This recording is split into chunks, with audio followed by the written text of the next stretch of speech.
સુરતના કતારગામ વિસ્તારમાં ચર્ચાસ્પદ બનેલા કથિત ભૂતિયા ડિમોલિશન મામલે હવે મનપા તંત્ર હરકતમાં આવ્યું છે। મીડિયા અહેવાલ બાદ સ્ટેન્ડિંગ કમિટીના ચેરમેન રાજન પટેલે સમગ્ર મામલે તપાસના આદેશ આપ્યા છે। કતારગામના કથિત ભૂતિયા ડિમોલિશન મામલે સુરત મહાનગરપાલિકાના સ્ટેન્ડિંગ કમિટીના ચેરમેન રાજલ પટેલે મહત્વનું નિવેદન આપ્યું છે। રાજન પટેલે સ્પષ્ટ કર્યું છે કે મનપા દ્વારા કોઈ ડિમોલિશન કરવામાં આવ્યું નથી। મનપાની ટીમ માત્ર ડિમાર્કેશન અને લાઇન દોરીની કામગીરી માટે ગઈ હતી। તેમણે જણાવ્યું કે ડિમોલિશન કેવી રીતે થયું અને તેની પાછળ કોણ જવાબદાર છે તે તપાસનો વિષય છે।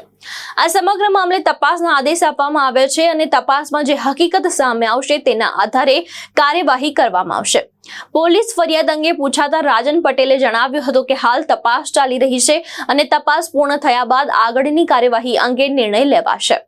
કતારગામ ઝોનની જગ્યામાં સેન્ટ્રલ ઝોન દ્વારા ડિમાર્કેશન કરાયું હોવાના સવાલ પર તેમણે જણાવ્યું કે 4 રસ્તા અથવા તો સીમાવર્તી મિલકત કયા ઝોન હેઠળ આવે તે બાબતે અલગ રીતે નક્કી થતી હોય છે। હાલ સમગ્ર મામલે મનપા દ્વારા આંતરિક તપાસ શરૂ કરવામાં આવી છે।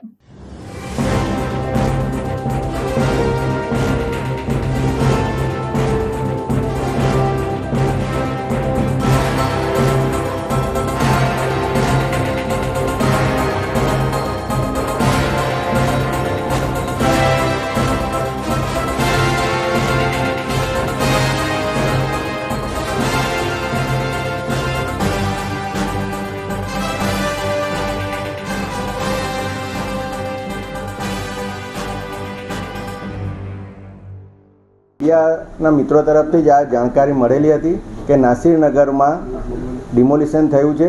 મેં પ્રાથમિક તપાસ કરાવી છે તો એવું જાણવા મળ્યું છે કે લગભગ 1980માં લાઇન દોરી કોર્પોરેશન દ્વારા મૂકવામાં આવી હતી અને કોર્પોરેશને ડિમાર્કેશન માટે પોલીસમાં બંદોબસ્ત માગેલો હતો।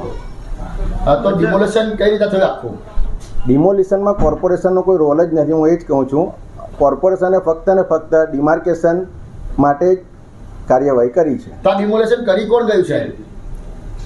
હવે એ તો તપાસનો વિષય છે અને મ્યુનિસિપલ કમિશનર શ્રીને મેં આ બાબતે સૂચના આપી છે કે આ ડિમોલિશન કઈ રીતે થયું તેનો વિગતવાર રિપોર્ટ મને આપવામાં આવે। કેટલી ગંભીર બાબત કે પોલીસ ફરિયાદ થશે આમાં?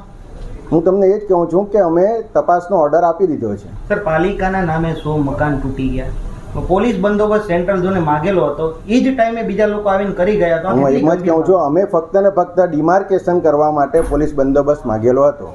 સર, દર્શન પરમાર ઘટના સ્થળે જોવા મળ્યા છે, સામાન ભરાતો હોય એ જગ્યા પર એવો હતા, શું કહેશો? તમામ રિપોર્ટમાં ખબર પડી જશે કે કોણ કોણ અધિકારી ત્યાં હાજર હતા। પાલિકાના અધિકારી એવું કહે છે કે કોઈ અધિકારી નહોતું, પણ દર્શન પરમાર ડેપ્યુટી કમિશનર ત્યાં આવ્યા કઈ રીતે? હું તમને એ જ કહું છું કે મ્યુનિસિપલ કમિશનરને અમે સૂચના આપી છે અને આ બાબતે વિગતવાર રિપોર્ટ અમને આપવામાં આવશે। પાલિકા ફરિયાદ કરશે પોલીસમાં? અમે તપાસમાં જે બહાર આવશે તે રીતે આગળ પગલાં ભરીશું। સર, ઘર તૂટી ગયા છે, આ લોકો ઘર વેરવા થઈ ગયા છે, હવે એ લોકોના પાસે કોઈ વૈકલ્પિક જગ્યા કે પછી ન્યાય માટે શું પ્રોસેસ કરવામાં આવશે? મહાનગરપાલિકા મીડિયા મારફતે જાણવા જ્યારે મળ્યું ત્યાર પછી ડિપાર્ટમેન્ટ દ્વારા સર્વે ચાલુ થયો છે, તેની પણ મને જાણ કમિશનરશ્રી દ્વારા કરી છે કે અમે જેટલા આમાં અસરગ્રસ્તો થયા છે તેનો સર્વે કરી લીધો છે। આ ઘટના એવી છે કે સુરતમાં જ લોકો સુરક્ષિત ન હોય પોતાના ઘરમાં એવું લાગે છે, તો હવે તમે 70 લાખ લોકોની સુરક્ષાની જવાબદારી કઈ રીતે લેશો? કારણ કે પાલિકા છે એક તરફ વિકાસ કરે છે ને બીજી તરફ બીજા લોકો વિનાશ કરી જાય છે। મારે તમને વારંવાર એ જ હું કહું છું કે અમે આ બાબતે તપાસના આદેશ આપી દીધા છે અને વિગતવાર રિપોર્ટ અમને મળશે, જેમાં જે દોષિત જણાશે તેના પર પગલાં ભરવામાં આવશે।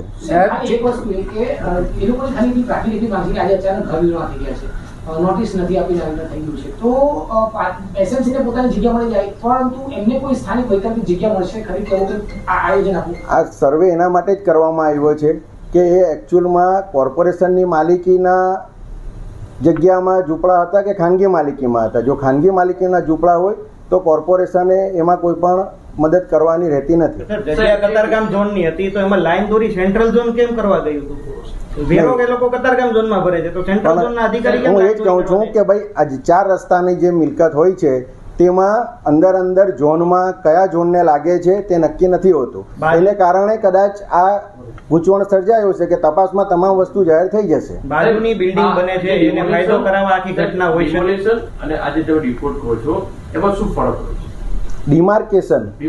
ડિમાર્કેશન એટલે જે લાઈન દોરી હોય, જેટલા ફૂટનો રસ્તો હોય તેના માટે કોર્પોરેશન દ્વારા એક લાઈન દોરી આપવામાં આવે છે કે ભાઈ આ મિલકતમાં અહીંયા સુધી રોડ આવે છે, એટલે અમારે ખાલી નિશાની પાડીને આપવાની આવે છે કે આટલો રસ્તો કોર્પોરેશને ખુલ્લો કરી આપવાનો રહેશે.